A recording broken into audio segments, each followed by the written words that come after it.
Hi everyone. So this week in the Praxis module, we read two articles pertaining to career development.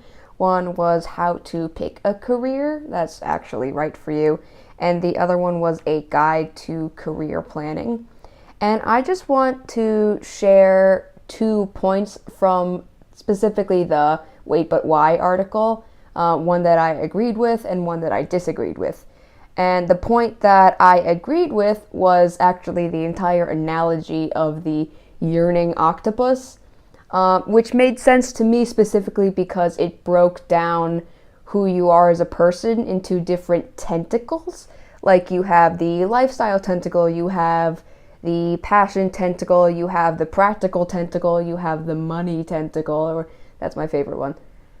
And it made a lot of sense to me because it's difficult to describe someone as one whole thing. There's a lot of moving parts that make up each person, and it's better to describe them in a way that acknowledges all those desires and yearnings and forms of self-fulfillment. On that note, the point that I disagree with is what the article referred to as masquerading yearning, which is thoughts and desires and the will to be something put into your head by other people that you think came from you. And it's been implied in the article that this is a bad thing, and I don't think that's necessarily true. In my personal experience, there are a lot of goals that I've set for myself that, at first it was told to me by other people, and at first I wasn't very receptive to the ideas. Like, oh no, this isn't me, this isn't what I want for myself. And the older I get and the further down my career path that I go, I realized more that, yeah, these are extremely practical, and I would kind of be a fool not to follow this advice. So I don't necessarily think that the masquerading yearning is something that we should get rid of. I mean, of course, there are situations where, yeah, this isn't you, and yeah, you shouldn't be thinking this, but there are also situations where it will help you along the line. And now we come to an idea that was referred in this content as the priority shelf, and it's pretty much exactly what it sounds like. On the top of my priority shelf, and this is going to sound a little bit superficial when I say it, but the top of my shelf would actually be financial stability. And yeah, nobody wants to struggle with finances. That's pretty obvious.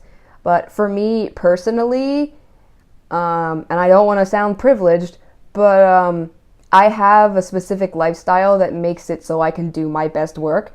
And if I don't have enough to support myself and continue that lifestyle, I'm no longer able to create as I do, have the motivation to do my work, etc., etc.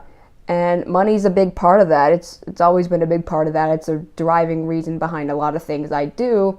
So that is definitely on the top shelf.